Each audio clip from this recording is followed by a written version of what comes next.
അസ്സലാമു അലൈക്കും വറഹ്മത്തുള്ളാഹി വബറകാതുഹു. ഏഴാം ക്ലാസ്സിലെ തജ്വീദിന്റെ മൂന്നാമത്തെ പാഠം അൽ ലഹ്നുൽ ജലിയു വൽ ഖഫിയു. അൽ ലഹ്നുൽ ജലിയു വൽ ഖഫിയു എന്താണെന്ന് നമുക്ക് പാഠം എടുക്കുമ്പോൾ വിശദമായി പറയാം. നമുക്ക് നേരെ പാഠത്തിലേക്ക് കടക്കാം. അള്ളാഹുവിന്റെ കലാമായ ഖുർആൻ പാരായണം ചെയ്യുമ്പോൾ തെറ്റുകൾ സംഭവിക്കാതിരിക്കുക എന്നത് വളരെ പ്രധാനമാണ്. പാരായണത്തിലെ തെറ്റുകൾ ഏറെ ഗൗരവമായതുകൊണ്ട് തന്നെ മുൻഗാമികളായ ഇമാമുമാർ ഇതിനെക്കുറിച്ച് ചർച്ച ചെയ്തിട്ടുണ്ട്. ഖിറാഅത്തിന്റെ ഇമാമുമാരിൽ നിന്ന് മുതവാത്തിറായി റിപ്പോർട്ട് ചെയ്യപ്പെട്ടതിന് വിരുദ്ധമായി ഖുർആൻ പാരായണം ചെയ്യൽ അനുവദനീയമല്ല. ഖുർആൻ പാരായണത്തിൽ സംഭവിക്കുന്ന പിഴവിന് ലഹ്നി എന്നാണ് പറയുക. ഓക്കെ, നമുക്കത് വിശദീകരിക്കാം. അള്ളാഹുവിന്റെ കലാമായ പരിശുദ്ധ ഖുർആൻ ആ പാരായണം ചെയ്യുമ്പോഴേ നമ്മൾ ഖിറാഅത്ത് ഓതുമ്പോൾ അതിൽ തെറ്റുകൾ സംഭവിക്കാതിരിക്കുക എന്നത് എന്താണ് വളരെ പ്രധാനപ്പെട്ട ഒരു കാര്യമാണ്. ഈ പാരായണത്തിലെ തെറ്റുകൾ ഏറെ ഗൗരവമായത് കൊണ്ട് തന്നെ മുൻഗാമികളായ ഇമാമുമാർ ഇതിനെക്കുറിച്ച് വളരെയധികം ചർച്ച ചെയ്തിട്ടുണ്ട്. ഒരിക്കലും തെറ്റാത്ത രൂപത്തിൽ എല്ലാവരും മുസ്ലിം ലോകം ഖുർആൻ ഓതണമല്ലോ.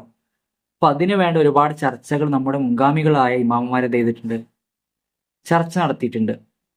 ഈ ഖിറാഅത്തിന്റെ ഇമാമുമാരിൽ നിന്ന് മുതവാത്തിറായി റിപ്പോർട്ട് ചെയ്യപ്പെട്ടതിനെ അവർ പാരമ്പര്യമായിട്ട് ഖുർആൻ ഓതുന്ന ശൈലി രീതിയൊക്കെ ഉണ്ടല്ലോ, അതിന് വിരുദ്ധമായിട്ട് നമ്മൾ അവർ ഓതുന്ന രീതിയിലല്ലാതെ വേറെ ശൈലിയിലൊക്കെ പാരായണം ചെയ്യുക, തെറ്റുകളൊക്കെ ഇദ്ഹാർ ഇദ്ഗാം അങ്ങനെ നിയമങ്ങളൊക്കെ പഠിച്ചിട്ടുണ്ടല്ലോ, അതിലും അതുപോലെ ഒരു ഫത്ഹ് കസ്ർ പോലുള്ള മറ്റു കാര്യങ്ങളിലൊക്കെ അതിനൊക്കെ വിരുദ്ധമായിട്ട് ഖുർആൻ പാരായണം ചെയ്യലെന്തല്ല, അനുവദനീയമല്ല.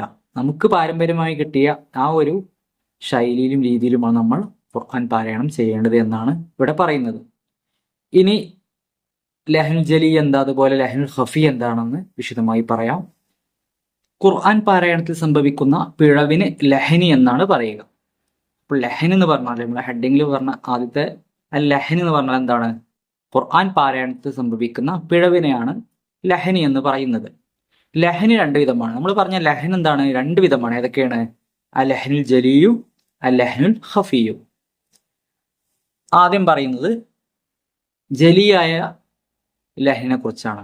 എന്താണ് ജലിയായ ലഹൻ എന്ന് പറഞ്ഞാൽ? അൽ ലഹ്നുൽ ജലി എന്ന് പറഞ്ഞാൽ വ്യക്തമായ പിഴവ് എന്നാണ് ഇതിന്റെ അർത്ഥം. അപ്പോൾ അൽ ലഹ്നുൽ ജലി എന്ന് പറഞ്ഞാൽ വ്യക്തമായ പിഴവ്. ഈ വ്യക്തമായ പിഴവ് എന്താണെന്ന് പറയാം. ഖുർആനിന്റെ ആശയവും വാക്യഘടനയും മാറിപ്പോകുന്ന രൂപത്തിൽ പാരായണത്തിൽ വരുന്ന പിഴവുകൾക്കാണ് അൽ ലഹ്നുൽ ജലി എന്ന് പറയുന്നത്. മനസ്സിലായില്ലേ?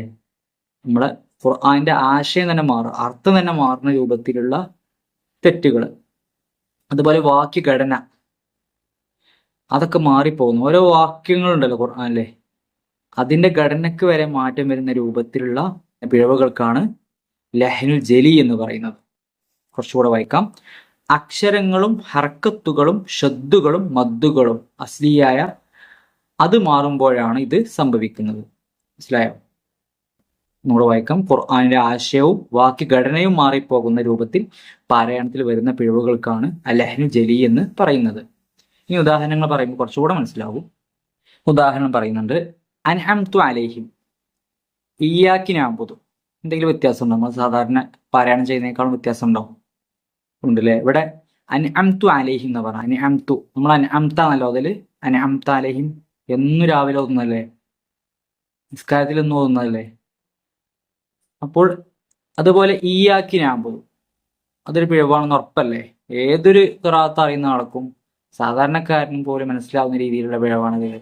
ഇയ്യാകി നഅ്ബുദു നമ്മൾ സാധാരണ ഇയ്യാക നഅ്ബുദു എന്നല്ല അതിൽ ഖുർആൻ പാരായണം അറിയുന്ന ആർക്കും പെട്ടെന്ന് മനസ്സിലാകുന്ന രൂപത്തിലുള്ള വ്യക്തമായ പിഴവുകളാണ് ഇവ. ഏത് ചെറിയ കുട്ടിക്ക് പോലും ഇതെന്ത് ചെയ്യും, പിഴവാണെന്ന് മനസ്സിലാവും. ഇയ്യാകി നഅ്ബുദു എന്ന് പറഞ്ഞാൽ ചെറിയ കുട്ടികൾ പോലും കളിയാക്കൂലേ. അതേപോലെ അൻഅംതു അലൈഹിം അൻഅംത അലൈഹിം എന്നല്ലോ അതിൽ.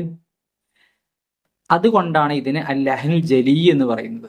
ആർക്കും പെട്ടെന്ന് മനസ്സിലാവുന്ന രൂപത്തിലുള്ള പിഴവുകൾക്കാണ് ഈ ഒരു പേര് പറയുക, അൽ ലഹ്നുൽ ജലി. ഇപ്പൊ മനസ്സിലായല്ലോ ഉദാഹരണം പറഞ്ഞപ്പോൾ. അൻഅംത അലൈഹിം എന്നുള്ളടത്ത് അൻഅംതു അലൈഹിം എന്ന് ഓതിയാൽ ഇവിടെ തൂ എന്നാണ് പറഞ്ഞിട്ടുള്ളത്. അതൊരു വ്യക്തമായ ഒരു തെറ്റാണ്, പെട്ടെന്ന് മനസ്സിലാവുന്ന. ഇയ്യാക നഅ്ബുദു എന്നുള്ളടത്ത് എന്ത് ചെയ്തു, ഇയ്യാകി നഅ്ബുദു എന്ന് ഓതി. തെറ്റല്ലേ, വ്യക്തമായ തെറ്റാണ്. അതുകൊണ്ടാണ് ഇതിന് അൽ ലഹ്നുൽ ജലി എന്ന് പറയുന്നത്. ഓക്കെ, നിസ്കാരത്തിൽ നാം ചൊല്ലുന്ന കൗലിയായ റുക്കുനുകൾ അഥവാ നമ്മൾ ഓതുന്ന കൗലി എന്ന് പറഞ്ഞാൽ നിസ്കാരത്തിൽ നാവ് കൊണ്ട് പറയുന്ന റുക്കുനുകൾക്കാണ് കൗലി എന്ന് പറയുക. അതിൽ പെട്ടതാണ് ഫാത്തിഹ. അപ്പോൾ ഫാത്തിഹ നാം നിസ്കാരത്തിൽ ഓതുമ്പോഴേ ലഹ്നുൽ ജലി വന്നാൽ നിസ്കാരം ബാത്തിലാകും. നിസ്കാരത്തിൽ നാം ചൊല്ലുന്ന കൗലിയായ റുക്കുനുകളിൽ, അത് ഫാത്തിഹ ഒരു ഉദാഹരണമാണ്, വേറെയും റുക്കുനുകൾ ഉണ്ടല്ലോ കൗലിയായ, അതിൽ എന്തെങ്കിലും പിഴവ് സംഭവിച്ചാൽ ആ നിസ്കാരം തന്നെ എന്ത് ചെയ്യും? ബാത്തിലാക്കും. 2, ലഹ്നുൽ ഖഫീയ്, അവ്യക്തമായ പിഴവ് എന്നാണ് ഇതിന്റെ അർത്ഥം. നേരത്തെ പറഞ്ഞ വ്യക്തമായത്, ഇവിടെ ആന്ന് ചേർത്തിട്ടുണ്ടല്ലോ തുടക്കത്തിൽ. അവ്യക്തമായ, വ്യക്തമല്ലാത്തന്നർത്ഥം. സത്യം അസത്യം പറയില്ലേ, അതേപോലെ വ്യക്തം അവ്യക്തം. ഇവിടെ അവ്യക്തമായ പിഴവാണ്. അത് നമുക്ക് വ്യക്തമാക്കാൻ കറക്റ്റായിട്ട് എല്ലാവർക്കും അറിഞ്ഞോണമെന്നില്ല. മറ്റത് എല്ലാവർക്കും അറിയണതാണ്. ആദ്യം പറഞ്ഞു ജലീ, ഇവിടെ ഖഫിയാണ്. അത് എല്ലാവർക്കും അറിയണമെന്നില്ല. അത്രയും നല്ല രീതിയിലൊക്കെ ഖുർആൻ പാരായണം പഠിച്ച ആളുകൾക്കൊക്കെ മനസ്സിലാവുള്ളൂ. അക്ഷരങ്ങളുടെ സിഫത്തിലോ അതുപോലെ ഉന്നത്ത്, മദ്, ഫറഅയ് പോലുള്ള തജ്വീദ് നിയമങ്ങളിലോ വരുന്ന പിഴവിനാണ് ലഹ്നുൽ ഖഫി എന്ന് പറയുന്നത്. മനസ്സിലായില്ലേ? നേരത്തെ പറഞ്ഞ ഖിറാഅത്തിലുള്ള, നേരത്തെ പറഞ്ഞ അൻഅംതു അലൈഹിം പോലെ ഇവിടെ അങ്ങനെയല്ല. അക്ഷരങ്ങളുടെ സിഫത്ത്, ഉന്നത്ത്, മദ് ഇതൊക്കെ എല്ലാവർക്കും അറിയാം. തജ്വീദ് പഠിച്ച ആളുകൾക്കല്ലേ അറിയുള്ളൂ. അപ്പോൾ ഇങ്ങനെ വരുന്ന പിഴവുകൾക്കാണ് എന്ത് പറയാം? ലഹ്നുൽ ഖഫി എന്ന് പറയുന്നത്.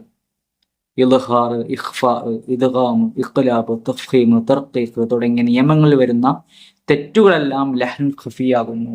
ഇതൊക്കെ പഠിച്ചവർക്ക് ഇതൊക്കെ തെറ്റാണെന്ന് മനസ്സിലാവുള്ളൂ.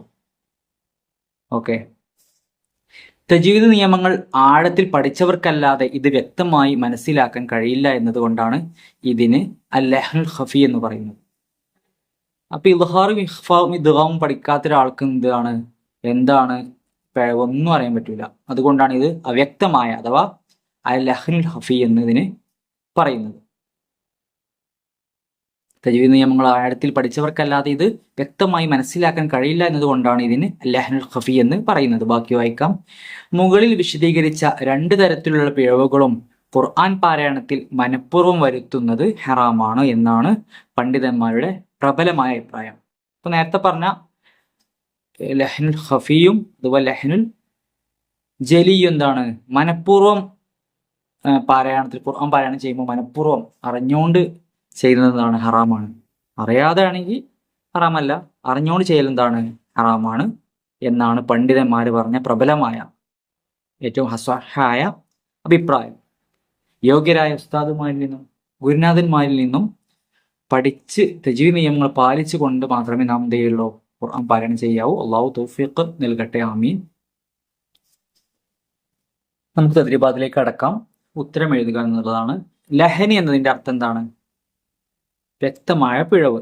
2, ഖുർആനിന്റെ ആശയം മാറിപ്പോകുന്ന രൂപത്തിലുള്ള പിഴവുകൾക്ക് എന്ത് പറയും? ലഹ്നുൽ ജലി. 3, അക്ഷരങ്ങളിലോ ഹർക്കത്തുകളിലോ വരുന്ന തെറ്റുകൾ ഏത് വിഭാഗത്തിൽപ്പെട്ടതാണ്?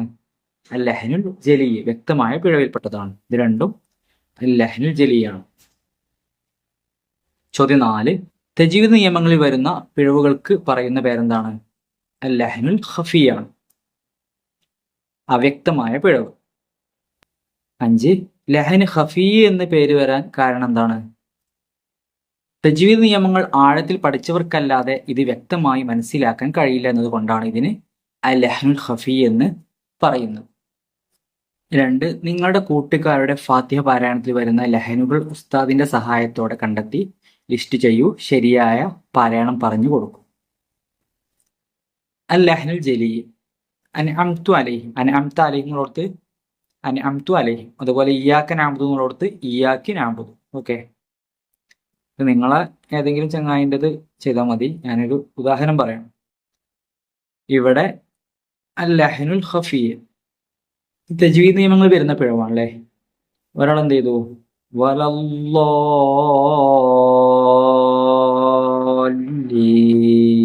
അങ്ങനെ ഓതാതെ വലല്ലീന, അതൊരു തജ്വീദ് നിയമം എന്ന പിഴവാണ്.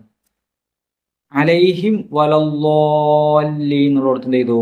ഒരാള് വെളിവാക്കാതെ, മീമിനേശ ഭാവം എന്നോടത്ത് വെളിവാക്കാതെ ഓതി. അലൈഹിം വലല്ലീൻ എന്നൊരു വെളിവാവാത്ത രൂപത്തിൽ ഇൽഹാർ പാലിക്കാതെ ഓതിയാൽ അത് ലഹ്നുൽ ഖഫിയാണ്. ഓക്കെ,